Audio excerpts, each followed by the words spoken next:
I didn't say anything when we sat down.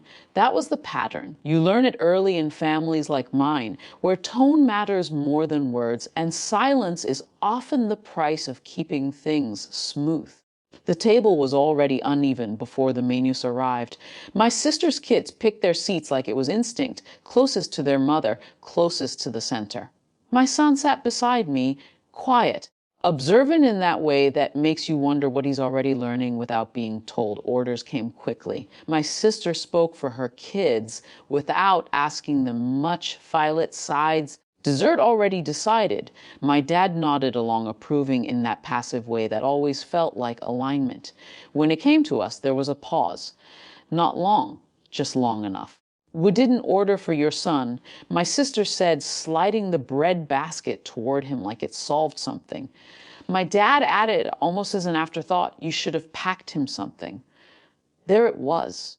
Casual, efficient, clean. My son looked at the basket, then at me. Not confused, just waiting. I felt the instinct rise, the familiar one. Smooth it over. Laugh lightly. Make it small so he wouldn't feel it fully. But something held. Maybe it was the way he didn't reach for the bread. Maybe it was how easily they moved on, already back in their conversation, as if a decision had been made about him without needing to include him. I smiled instead, a small controlled thing. Noted. That was all. The table continued as if nothing had shifted. Drinks arrived. Plates followed. My sister's kids leaned into their meals with the ease of expectation. My dad cut into his steak, nodding at the texture like it confirmed something about the evening. My son sat quietly, not sulking, not asking, just present.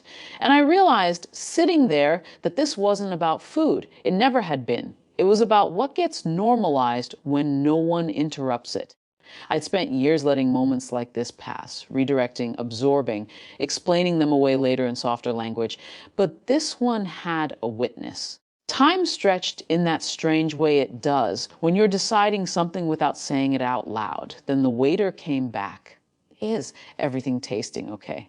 It was a routine question, polite, neutral. I stood, not abruptly, not dramatically, just enough to shift the angle of the table. "Before anything else," I said, calm and even, "we need to place an order for my son." The waiter blinked once, then nodded immediately, turning his attention to us fully. "Of course. What would he like?" I looked at my son, not rushing him. He hesitated for half a second, then spoke, clear, simple. The waiter wrote it down without interruption. No confusion, no hesitation. "Anything else?" he asked. "No," I said. "That's all." And that was it. No confrontation, no raised voices. But something had been corrected, publicly, clearly, without asking permission. The waiter's response did the rest. It wasn't just service, it was acknowledgement. A quiet rebalancing that didn't require anyone at the table to agree with it to feel it. When I sat back down, the conversation had thinned, not stopped, just less certain. My sister didn't look at me right away. My dad focused a little too much on his plate. No one said I was wrong. No one said anything at all. My son leaned slightly closer to me, not in a way anyone else would notice. Just enough. His food arrived later than the others, but it arrived properly, placed in front of him with the same care, the same weight, the same assumption of belonging. He thanked the waiter, ate quietly. I didn't push the moment further. There was nothing to win beyond that, because the shift had already happened. Not loud, not dramatic, but undeniable. On the drive home, he didn't bring it up.